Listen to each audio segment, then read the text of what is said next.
Time of our first semi-final. Some kind of high impact. Courier snipe. Zai, is he going to get there in time? The Courier turned for a split second. It's got the bottle on it. Zai able to take it. G-Rex coming behind it, and then on the bottom lane as well. The top lane clockwork is the first blood. On the screen, Sumail, got to be careful right now. The Breathe fires on up with the Fade Bolt, just had level 4. So the leap away on low life. Zai turns, going to get the stun into Ana, combining up with the arrow. That's a big stun. Sumail has level 2 Starfall. It should be enough damage, or will it? Ana back to the tower. They missed up as well. And Sumail, now G-Rex picks him up. Fade Bolt survival is only level 1. The damage is enough with the bounce out. G-Rex playing it perfectly.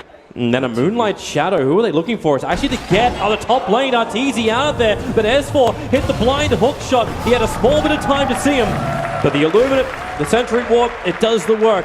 And the Luna will fall. On this bottom tier 1, but even that's being well defended. And then looking for an initiation on Zai. If they can find him in the tree lines, Ana's going to make his way down. Jirax having that Pulse Nova will give the extra damage. But now, well, they actually have Ana stuck in the tree line. Dire Creep Waves moving in, Universe under the cover of Vendetta, also in the neighborhood, but they drop a Sentry Ward, they see him straight away! OG! I don't know if they realize it, Universe with the Spike Carapace might buy himself a little bit of space, but not enough to survive. S4's Cogs will keep Sumail out this fight as well. Now DK actually triggers his Dragon Form with the extra Sentry planted and the Obs Ward. That Sentry is just out of range of the Radiant Sentry. Arrow will fly between the middle of OG. The Observer Ward will be taken out, Universe. Oh, the Spike Carapace, the hook shot! S4's in, Disruption came from Crit. But it didn't do enough in time. S4 does get stunned up, but no tail. Resets up the fight with the Song of the Siren. Zai's just out of range of it, and that allows Ana to pick him up without turning off the Song of the Siren. Now Sumail into the trees, picked up by G-Rex, thrown back into the middle of the OG sandwich, and 4 heroes down for EG. A tier 1 tower to boot, and OG, they look in great control of this game at the moment. Yep. This is the opening. It's Arteezy retreating out. S4, hook shot over. Remember, Arteezy has that BKB. Is he going to trigger it to try and fight this with the Ensnare? He triggers the BKB, but so late. The Song of the Siren comes out. The Eclipse, the damage just is nowhere near enough. It's actually isolated him. He was the only one immune from the Song of the Siren. Now everyone's on the run. At least they want to run, but they're being denied even that privilege. The SD was caught on the retreat. And EG almost that they weren't sure if they actually wanted to fight that. Yeah, they decided, I mean, Luna had no buyback. Oh, Ana, blink, stun, crit, goodbye. 45 seconds on the sideline. Sumail jumps in, maybe with a stun, but no clockwork! It's a huge clog, and they just called GG well played. It was a slow bleed of the blue. And green is reigning supreme. OG take game 1 against Evil Geniuses. Game number 2, OG up against EG. It was just Jirax slipping under the cover of Invis, and with the Iron Shells on him, Arteezy not a healthy man. Jirax in fact is going to flip the sprint on. He's got Crush up. Arteezy has mana for the waveform away if he wants to trigger off the 1 charges. But this turns into almost like a standoff. Until Crit picks him up, Jirax, there's your double crush, S4 burning down Crit, needs a little bit more damage with the waveform, the body block from Arteezy won't do enough, he'll get 1 kill however, and if Arteezy can pick up a double, it's gonna make it worth it. Triple TP mid, look for a pickoff on Ana, he's used the banish and that's Q time for Crit to engage. Yeah, Crit slips in behind, gets the grab, Sumail, the clap, plus the extra swipes. Ana is brought down by Rubik while up on top lane. Arteezy's on the run into the tree lines. He needs more life to survive. Moves up, sandwiched in between the 2 Iron Shells. The stun is out, but Jirax into the trees, down to 22 HP. Oh, if you want to commit, OG, this is that. Universe is coming up here, but he's going to find himself running into a lot. Cogs, oh, okay, he's going to get imprisoned. Arteezy, more TP supports on the way. That's the Ursa coming in. Sumail wants to join the fight. Clockwork, hook shot, tries to get a little bit of a stun with the Cogs, splits up the fight. They'll get a 1-for-1 trade-off. S4 still trapped inside the Cogs. Will break free now. The Astral in prison, keeping Sumail out of this fight. But the Morphling sitting at 3.9k. Long way to get to his items. Sumail having a little bit of issues, trying to come down for that 10-minute rune. Going to get imprisoned up. Supports there. Universe! Hook shots in. Actually isolates Ana, forcing S4 back out again. Sumail trying to fight, but now they're back inside the Cogs. Locked in with Universe. Crit has the Astral imprisonment available. Can buy a little bit of space. Does it himself. And now the Ursa pops back out again. He'll die as it was Ana's Astral. This is the EG play. Whenever they run that dire side Ursa, you send Samel inside the pit. He's got enough, he can solo Roshan, and the other three, they go for the gank. They look to create the space, and now they have the vision. It's over on Fly, Universe with the hookshot of Fireball, a quick imprisonment. That's the one out from Crit, so they isolate out Jirax, locked inside the cogs with the battery assault. Samel will come over. He's already got the Aegis Immortal. Oh, I suppose you can't have everything in the world. Slaughter being denied up by the neutral. Ana and Fly, the TP coming into mid lane, so Zai will appear and reveal this. It's actually going to save Crit's life, judging on the position that Fly and Ana were moving. They could have gone into the jungle and killed Crit as he was rotating down to the mid lane. But both EG supports back behind the tier 1 tower to relative safety. And in fact, Universe, hook shot, down he jumps, gets the cogs out. Astral Imprisonment, just a defensive one. Zai still has that Fire Blast plus the Ignite. So they lock him in with the Blade Mail turned on from Universe. No one really wants to attack him. The stun from Jirax, keeping Crit in control of Samel. Back in the fight with the slow. No-Tail arrives with the Radiance burn. This is the worst time for EG to fight. They've already lost 2, and they've got no other choice. Samel's on the front line. Zai cannot save his teammate. Samel will fall. The Aegis will be triggered. Zai back behind the tower. Won't die of the Radiance burn, but Samel stranded alone with no friends. And the tier 1 tower to go down as well. Oh. Fantastic maneuvering from OG. Yeah. OG find themselves in an amazing position. They've got a mech coming soon on the Darks here. Zai.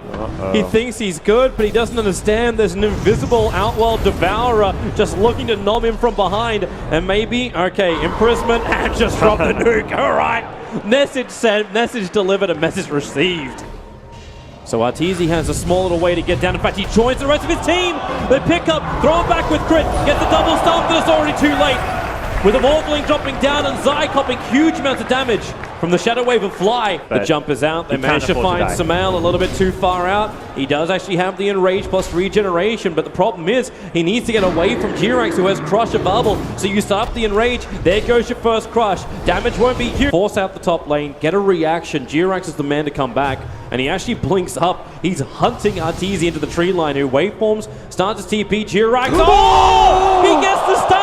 He finds him! He isolates Arteezy, body blocking him out as well. Arteezy now tries to fight, but the rest of OG, they're on their way. Special delivery for Arteezy. OG, the delivery service. They'll hold him in with the fact, set more iron shells. He'll take the damage from the imprisonment when he comes out. And Ana is on a monster kill streak. And Arteezy is pushing up the daisies. EG do the best thing they can. They're trying to get Roshan. Samel's inside the pit. No-Tail knows he's got to go down there and check it. With the weave out as well. They're losing armor. Samel locked in a corner, trying to man mode this one with the telekinesis. Maybe he's got enough damage to bring down No-Tail. No, he doesn't. He's got nothing of the sort. Crit's on the run. S4's right behind him. Back and back in again. EG, this has gone bad to worse to absolutely disastrous. And it's not even done yet. Jirax found Universe. He may not even get back to base. Support's coming in from S4, so we might be able to actually jump and get the back. No, Universe stays close enough to the tier 3 tower. And now OG will even steal Roshan from EG. Jirax predictive crush. Somebody check this guy's PC. What was that? That is just an insane read of the game. Doing it at the time as the TP was coming. Down they go. No steal. Push out. Universe. Bail, bail, bail, bail, bail. Oh, the crushes are there. He went for the glory play. Go on him while Clockwork catches someone in the back lines, like goes on a Dazzle or an OD, but... Okay, Arteezy got enough money from farming the mid lane. He's finished up an E-Blade. So they've got that pop damage. Maybe this is even just a sack. Like, EG just stall it up, make them waste as much time as possible, and you accept the fact that this bottom rack is gone. EG cannot fight. If they fight, they probably lose this entire series off the back of that fight. So just continue to farm. So Arteezy gets the tier 2 tower. Here comes the TP back. Acid Spray stolen by the Rubik. All these things are slowly adding up for EG, which gives them a fighting chance. But 4-star forward from Ana. Crit will get the grab. Samel opens up. The OD still has the Aegis Immortal. Remember, he wants to die. But Wall and the back, dragging EG back into death. This is OG with the big push. Buyback is up. Aegis Immortal has been triggered.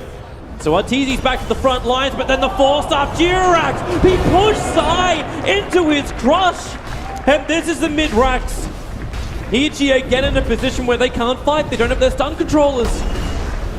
The initiation for EG, the way these heroes work together just seems like it's... They're trying to beat the aggressors. The 5-man smoke maneuver, but they got scanned. OG saw them coming, No-Tel wants to and fight. now they weave in preparation. No-Tel moves over. They see the Ursa is just a replicant at the moment, and Samael jumping on the back lines, finds Fly. Shallow Grave will protect him. He needs a better target. Moving between them. The BKB timing wasted. Fly will be able to drop now, and Morphling fighting hard. Jirax will drop down low. Zai wants to finish him off, but really, it's up to Samael if he can do any level of damage, or it's over. It's GG. OG have done it. They've taken out a once TI champion, and OG will advance to their third major grand final. Maybe even to win it for the third time as well. No-Tel and Fly, these two, they've been playing together for a long time. They've seen some great success with OG, and it's another grand final for them. They made that series look very straightforward. Everything came together with the draft. The team play was there. Just solid, impressive stuff from OG. This team needs to be getting talked about more coming to majors. There's no reason they shouldn't have been one of the tournament favorites coming into Boston.